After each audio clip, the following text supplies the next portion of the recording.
much for joining us this afternoon. Now, the committee set up to look into the Akosombo Dam fire outbreak has attributed the inferno to insulation failure, making the nation lose power of over 1,000 megawatts. The committee was given 4 weeks to come up with a report detailing the lapses and possible recommendations. Chairman of the committee, Engineer Amona, presents the final investigation report to the Energy and Green Transition Minister, Dr. John Abdullahi Jinapo, and in that report, he's recommended, among other things, that a state-of-the-art control room be established to replace the 1964 one. We'll be hearing from the minister, but first, let's speak to our man, George Quenin. He'll be joining us very shortly as well.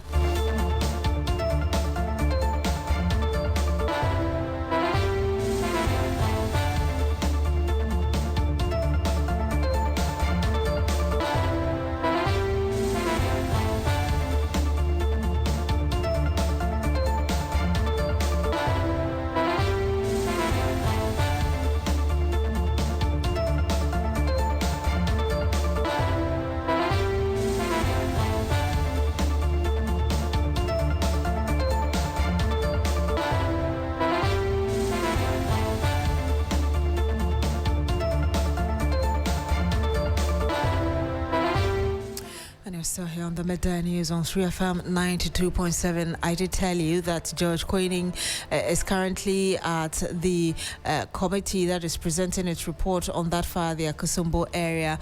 He's at that meeting. He joins us live on the phone. George, what can you tell us?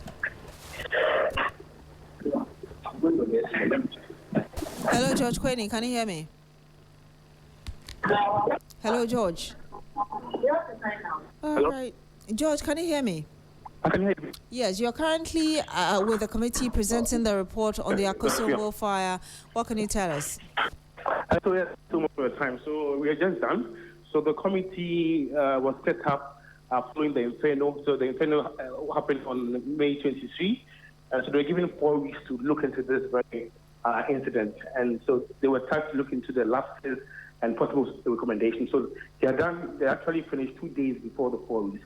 And so they presented that report to the minister.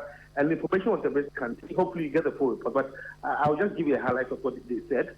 So the cause was attributed to insulation failure. That was the reason. And the control center has been established since 1962. So most of the equipment is there obsolete. And so per their recommendations, a state-of-the-art control center should be established to replace that old one. And the minister has actually accepted the report, and he says they'll apply the recommendations in full and also invest heavily in the sector to ensure that we have a resilient energy sector. So basically that's what happened. It's scanty information. Hopefully if you get the final report, you can just tell what more the recommendations are in that very report, Beatrice. Let's hear the engineer and what he said there, and I'll come back to conclude the conversation with you. We can strengthen the system, make it more responsive, improve our emergency response system, maintenance culture, and more importantly, invest in the grid in order to have a resilient energy sector. So I will communicate to His Excellency the President, and I'm sure that he will formally thank you. Already I know that the control center, a temporary one, is being built using containerized structures because we can't continue to evacuate power the way we're doing it. This is a temporary measure.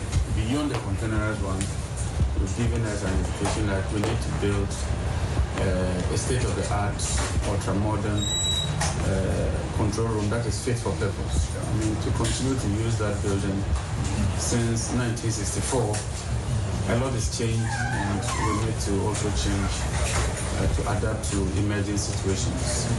This setup calls for a lot of investment, and to invest, we need to spend money or capital judiciously and efficiently. And that's why we are doing whatever we can to improve the sector. I believe that the energy sector should eventually be self-reliant. We can't continue to fall on the national budget for huge sums of money to subsidize that sector. We could have used those monies for hospitals, for schools, and for other social interventions. And in well-doing countries, the energy sector rather even contributes to the revenue source of government. And from what we are doing and looking at the progress we are making, if we continue working in that direction with the support of the people of Ghana, I'm sure that we'll get there. Let me thank you once again. Let me express my appreciation to you. We would make full use of the recommendations and wouldn't hesitate to call on you along the line if the need arises. On that note, I accept the report and I thank everybody. God bless us all. Thank you. And that was rather the Energy Minister, John Abdullahi Jinapo, addressing journalists. But George Queening is still on the line with us. George, what more should we expect beyond this? Like I already mentioned, the amendment will actually ensure that recommendations are applied to the latter. And so there will be some sort of massive investment into the Great Ghana's grid, of course. And so with that, we'll ensure that there's resilient power sector. We all want to have, power running throughout the time. So huge investments will mean that this will come to fruition, Beatrice. Indeed. Thank you very much, George Queening, my colleague, following that presentation of the committee's report regarding the Akosombo fire.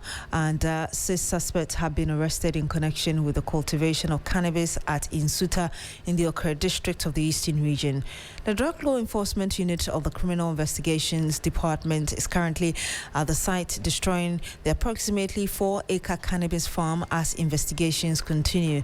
Superintendent Dr. Samuel Antwi Boasiako is the Director, Police High Risk Operation Training Center. Every police officer is wild when it comes to the use of drugs. And wherever you are or wherever you may want to do your plantation or cultivation, trust me, when we get a hint, we will come after you and we will not come low-key, we will come hard at you. So please, my very advice to the youth is that it is possible to stay away from drugs, okay? And so that is the only responsibility I urge you, to stay away from these drugs, because when we lay hands on you, trust me, it is then that you know that the law has a long arm and we will not spare you. Thank you. And I had the Superintendent Dr. Samuel Antwi Boasiako. He's the Director at the Police High Risk Operations Training Center. And shortly, we should be crossing over to our correspondent, Yvonne Nikwe. She is in the Eastern region and she monitored this for us. She joins us live on the line. Yvonne, what more can you tell us about this arrest? Well, Beatrice, as I speak to you, the police have finished the destruction of the farm. They're moving to the new place to ensure that that particular site too gets destructed as they process the suspect for the law court.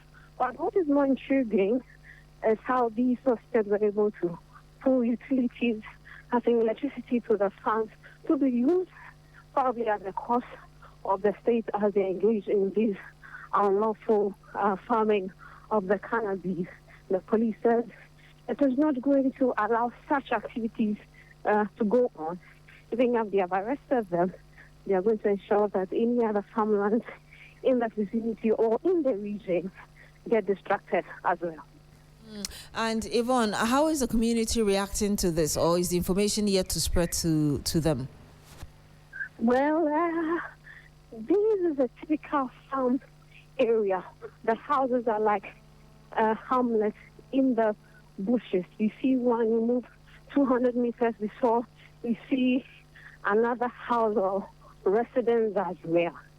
The investigation the police is still doing. Of course, these people know what these suspects do, because if they're able to pull electricity from a house to the farm, then they very well know exactly what they are engaged in. But the police says whoever is an accomplice or whoever receives them as hosts in their community, they're going to track all of them down as it continues its investigation. Thank you very much, Yvonne Nikwe. She is our Eastern Region correspondent. The NPP Ashanti Region Chairman Bernard Antwi Boasiako, popularly known as Chairman Wontumi, is seeking a plea deal in his 30 million Ghana cedi Exim Bank loan fraud case. This is one of three criminal prosecutions involving the businessman politician. In a note filed before the High Court, Deputy Attorney General Dr. Justice Shremsai said that Wuntumi's lawyers requested to initiate the plea negotiation in a letter dated the 5th of June 2026. Let's speak to lead counsel for Wuntumi, Andy Apiakubi, who joins us on the phone. Good afternoon to you, sir. Thank you very much for joining us. Hello? All right, it looks like we have a problem with the line to Andy Apiakubi, but you're still here on the Midday News on 3 FM 92.7. Stay with us. Greetings in the name of His Majesty.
Accra, Ghana.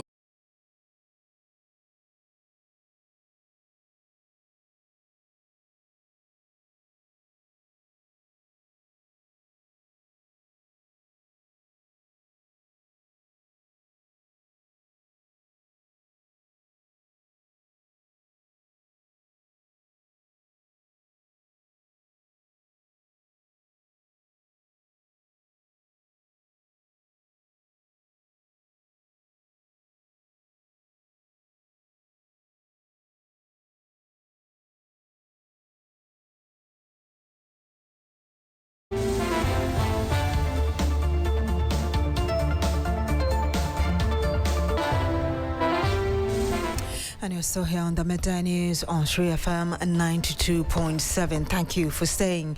Now, the mother of the day-old baby who went missing at the Salaga Government Hospital says she is traumatized, sad and depressed at the thought that her baby girl has been stolen. She demands the return of her baby. Now, on Wednesday, the 10th of June 2026, a newborn baby reportedly went missing at the Salaga Government Hospital. 2 suspects have so far been arrested and expected to appear before court today. Let's go to Salaga now and engage my colleague Christopher Mwakon, who's been following this story since it broke. Chris, if you can hear me, give us the account of how this incident first of all happened. Yes, so Beatrice, your voice is very faint. I can hardly hear you. I was asking you to give us an account regarding what happened. I hope you heard me. Yes, so yesterday, baby was reportedly stolen at the Salaga Hospital. As we speak, 2 persons have been arrested as a result of that. Now, the circumstances leading to the missing of the baby has to do with the fact that after the mother delivered the baby, according to the hospital authorities, was having some issues with breathing. And so they had to take the baby to the neonatal intensive care unit, where she was put on oxygen for some time. Now, the nurse, the midwife, and other NICU staff who were there left to do their own thing. And within 20 minutes, the baby was nowhere to be found. As it stands now, the baby is still not found. But I can confirm to you that the 2 persons who were arrested have been taken to Tamale, the circuit court. We are waiting to hear what the has to say on that matter. We can also confirm that the hospital has constituted an investigative committee. The regional health director has also constituted an investigative committee who have since visited the hospital as we speak. They are still in Salaga. And so, Beatrice, the issue is under investigation. Both internally and the police have also taken the matter up. Now, the mother of the baby has since been talking to us, been expressing her frustration and disappointment. Let's take a listen to what she's been saying. So,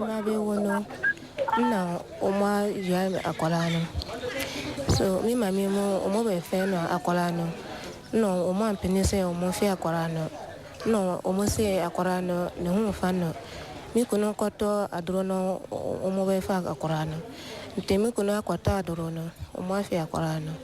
Na, my veda panaso. Acorano, more fag Acorano, mammy.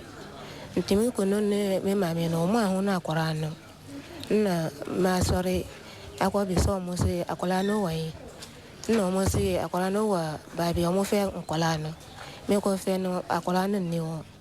Na my betromo.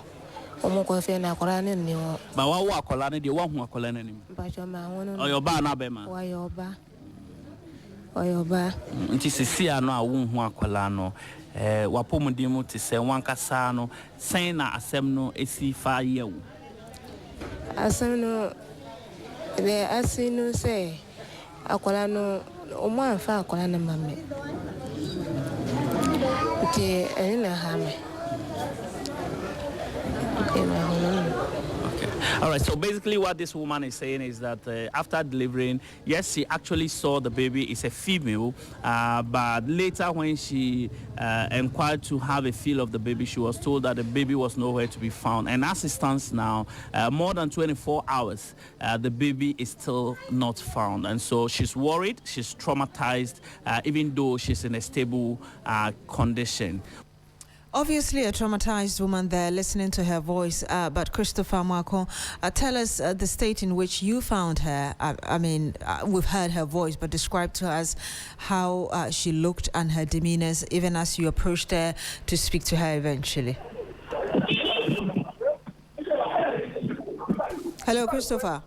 Hello, Beatrice. Yes, what I was asking you was that obviously listening to the woman, she's traumatized, and she did confirm it in that conversation you had with her. But beyond her voice, you spoke to her. Tell us her demeanor and how she looked, even as you approached her to have this conversation. Yes, Beatrice, she looks a bit strong today because from what we heard yesterday that she was she was unstable after delivering the baby, because we are told that she came in a different condition because of prolonged labor.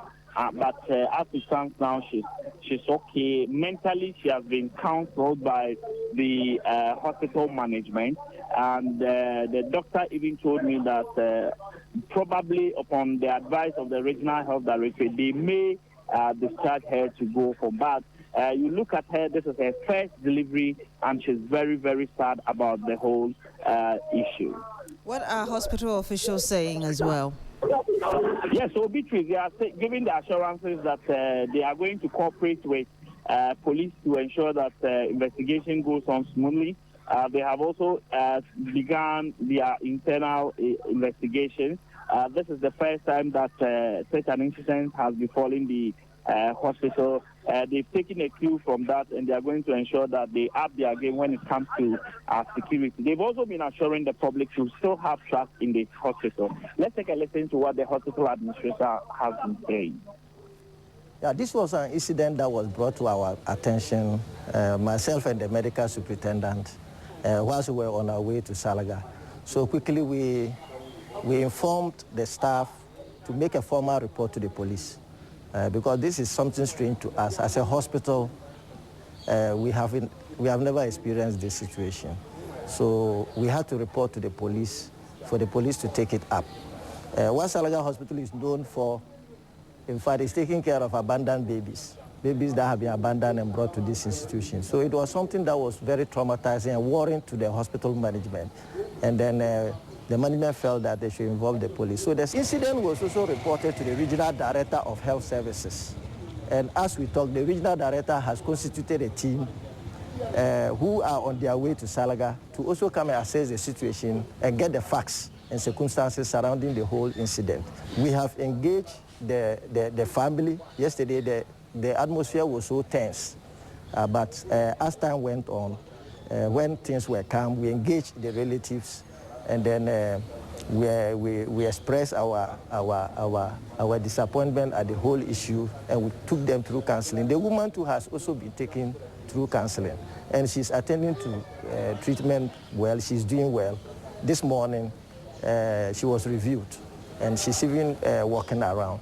Our interaction with the midwives confirmed that there was a young lady that was loitering around, of which they even questioned her what she was doing there. But then she said she was waiting for somebody. Somebody has asked her to wait there, and that she was waiting for the person. And the young lady, they described her and all that. So we are looking at it, how we can put that information together to see how we can give this information out, so that together we'll see how the public can help and support the hospital to unravel the situation and help bring back this baby. And you had the Salaga Government Hospital Administrator, Christopher. Very briefly, tell us more about what the police is saying. I know this morning you spoke to him whilst we were live on New Day, but tell us briefly what the police has been saying and any update from them. We lost Christopher Amwako there, but earlier you heard him say that the suspects, as it were, have been sent to Tamale to face the court, and we'll bring you updates as and when we have that. In other news, a member of the Foreign Affairs Committee, Patrick Yabuama, has cautioned against potential misrepresentation and propaganda by government in the handling of xenophobic attacks against foreign nationals in South Africa.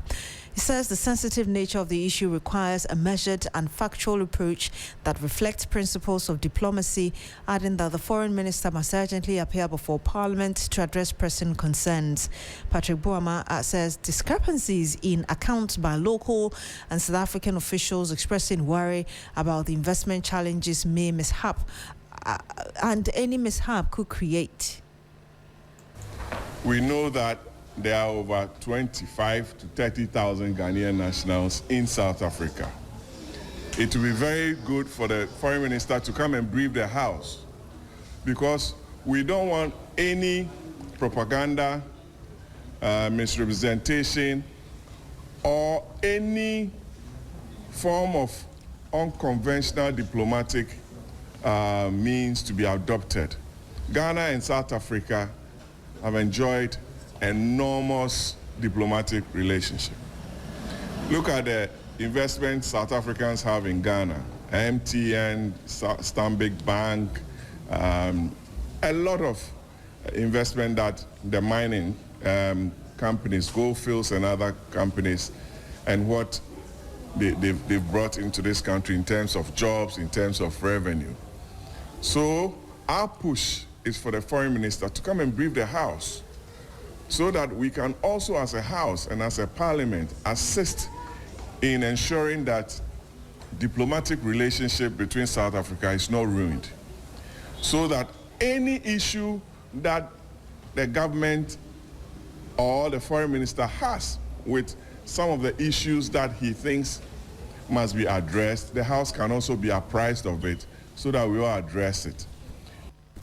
And he had a member of the Foreign Affairs Committee of Parliament, Patrick Boama. He also urged the Speaker and leadership of the House to summon the Foreign Affairs Minister without delay, and we'll bring you that later.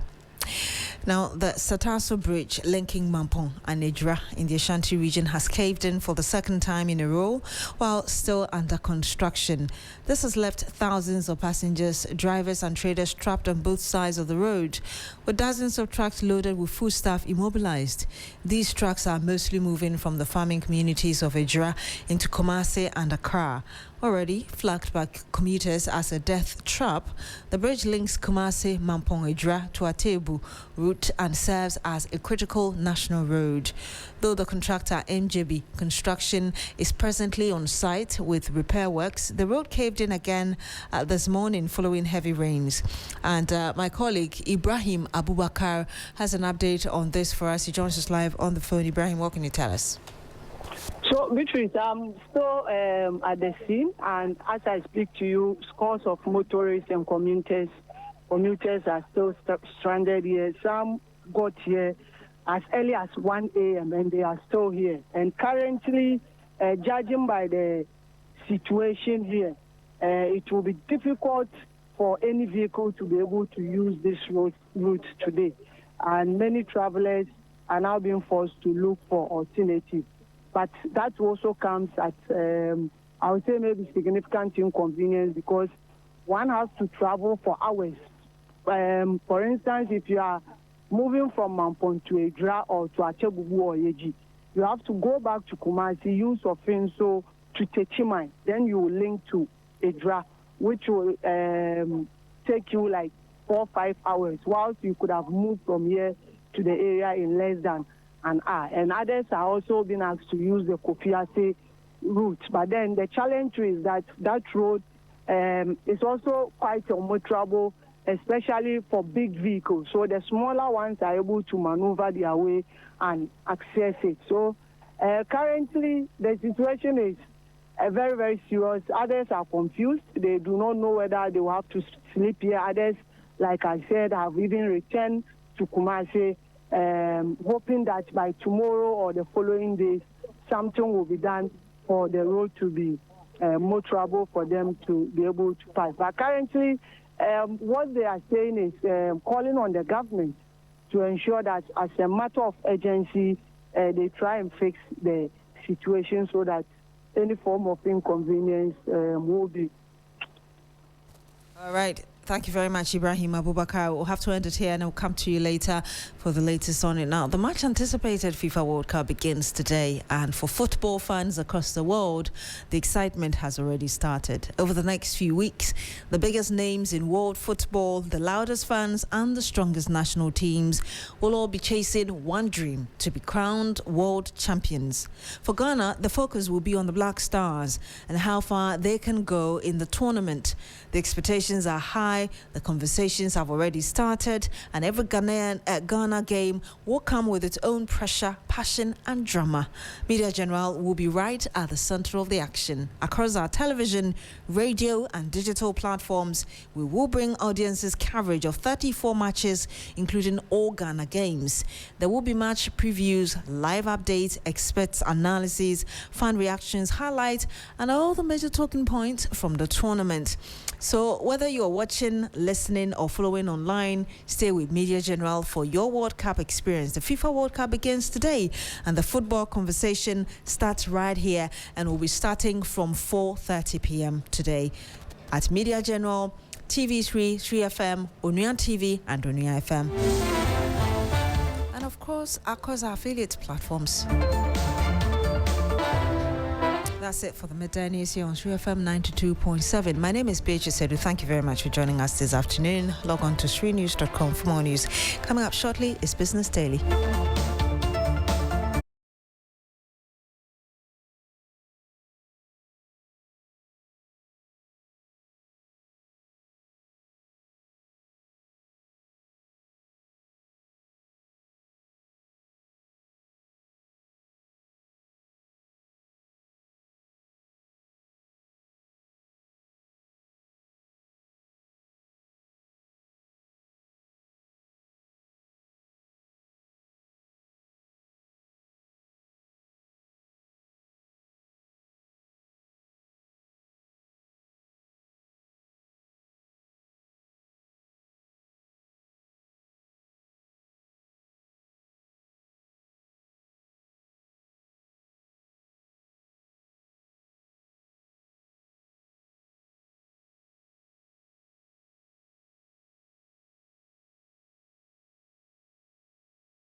Here on 3FM 92.7. Coming up this afternoon, Ghana pushes for greater private investment and regional collaboration to unlock West Africa's gas potential and drive industrial growth.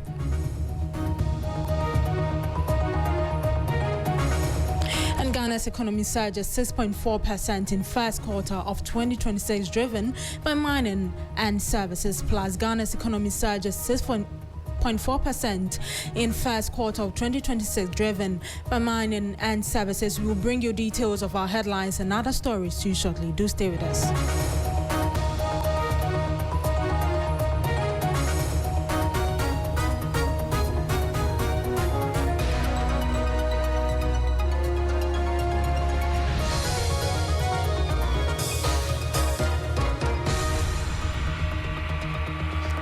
Let's now settle for the details, and my name is Deborah Bamensa. In our first story, Ghana pushes for greater private investment and regional collaboration to unlock West Africa's gas potential and drive industrial growth. Government is urging West African countries to strengthen cross-border gas trade and create more investor-friendly environment to accelerate industrialization and improve energy security across the sub-region. Authorities say expanding gas infrastructure and regional market integration will help reduce energy costs, attract long-term investment, and support economic growth. The call was made by Deputy Minister for Energy and Green Transition, Richard Jan Mensah, at the opening of the 2026 West Africa Gas Summit in Accra, where industry leaders and policymakers are meeting to discuss the future of region's gas sector. Private investment and regional collaboration, none of which can succeed alone. Sustainable market requires both supply and demand. Gas provides a cleaner, more efficient, and more economical alternative across power manufacturing, cement, and then also petrochemical industry. West African gas pipeline shows what is achievable, but there are still significant potentials to expand interconnection across cross-border trade. The more integrated our markets are, the more resilient and appealing they become. Our responsibility is to establish clear policies, transparent regulations, and a stable environment because investors value certainty and predictability. A major challenge across Africa is transforming ideas into bankable projects. Platforms that support project preparation and readiness can speed up implementation. The opportunity in West Africa is huge. We have the resources, we have the talents, we have the institutions and the partnership to thrive. What's needed now is ongoing commitments, coordinated efforts, and a shared drive to turn our potentials into real progress. And you heard what the voice you just heard is Deputy Minister for Energy and Green Transition, Richard Jan Mensah.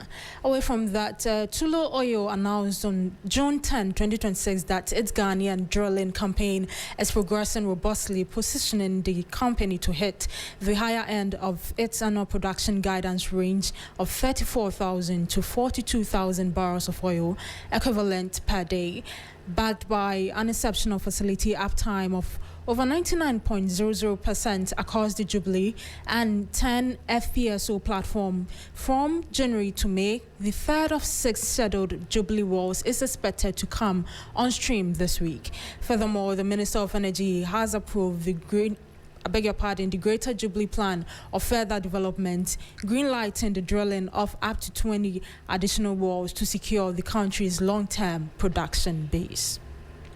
Let's do more stories. Now, Ghana's economy expanded by an impressive 6.40% in the first quarter of 2026, signaling a robust recovery following years of fiscal adjustment and debt restructuring. Data from the Ghana Statistical Service reveals that the strong performance was primarily propelled by growth in information and communication, gold mining, trade, transport, and crop production. There's more in the following 3 Business News Desk report. Elevating export earnings and stabilizing the macroeconomic environment, the extractive and services sectors have provided critical support to national output. However, the recovery remains uneven across the country. Significant contractions were recorded in the fishing sector, which plummeted by 18.50% due to high cost and declining stocks, while accommodation and food services fell by 13.60%. Real estate and health sectors also experienced declines, highlighting ongoing challenges with affordability and high construction costs. While the Ministry of Finance and the Bank of Ghana welcomed the faster-than-expected growth as a sign that fiscal consolidation has not choked the economy, pressure remains to tame inflation. Moving forward, policymakers face the crucial test of spreading this momentum into broader manufacturing and job-creating sectors to ensure the recovery translates into tangible income gains for ordinary Ghanaians. And before we go, the Ghana Chamber of Construction Industry says the government's Big Push infrastructure program is helping to transform perceptions of the construction sector, making contractors more attractive to financial institutions that were previously reluctant to lend to them. For years, many construction firms struggled to access financing as banks view the sectors as high risk due to delayed payment, project uncertainties, and weak cash flows.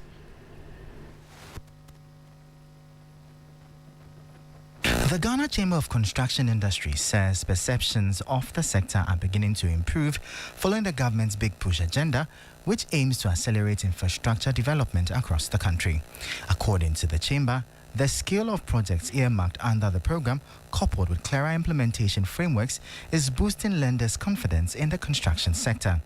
The Chief Executive Officer of the Chamber, Emmanuel Cherry, said financial institutions that were once skeptical about doing business with contractors are now showing renewed interest. He was speaking to the media on the sidelines of a ceremony to present a trophy and citation for the 2024-2025 Ghana Construction Industry Excellence Award.